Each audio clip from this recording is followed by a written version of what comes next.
Nasa baha ang ilang sementeryo sa Macabebe at Basantol, Pampanga. Dagdag abala yan sa mga bumibisita ngayong undas.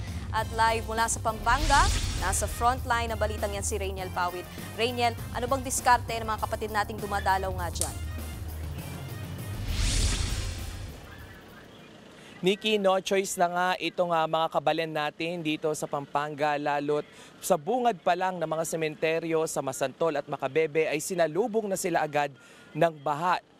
Dito nga sa Masantol, kung nasan tayo ngayon, ay pagpasok pa lang ay nakita na agad yung mga nicho na lubog nga sa baha. Itong ilan sa ating mga kababayan dito ay gumawa na lamang ng kani-kanilang paraan. Yung ilan ay nagbabangka at yung ilan naman ay nakontento na lang doon sa bungad nitong sementeryo kung saan nagtayo ng isang stasyon para makapagtusok ng kandila itong ating mga kapatid dito. Pero nakausap natin yung lokal na pamahalaan nitong Masantol at maging nitong Macabebe. Ang kanila nilang ngayong hiling sa national government ay mapondohan nga sana yung flood control project dito sa kanilang lugar.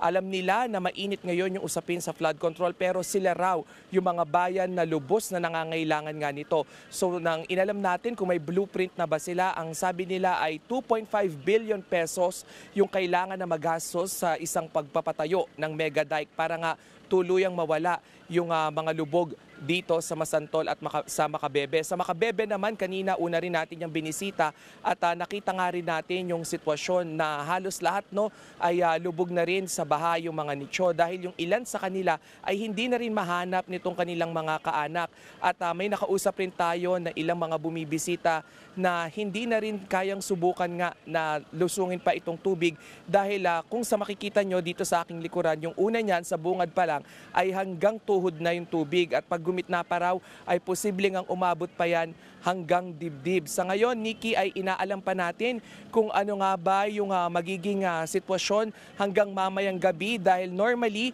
ay nagpapa-overnight yung mga sementeryo dito sa Pampanga, pero sa ngayon ay tinitingnan din nila yung seguridad ng ilan dahil nga humahakbang-hakbang doon sa mga nicho at posibleng banta ito sa kanilang kaligtasan. Nikki.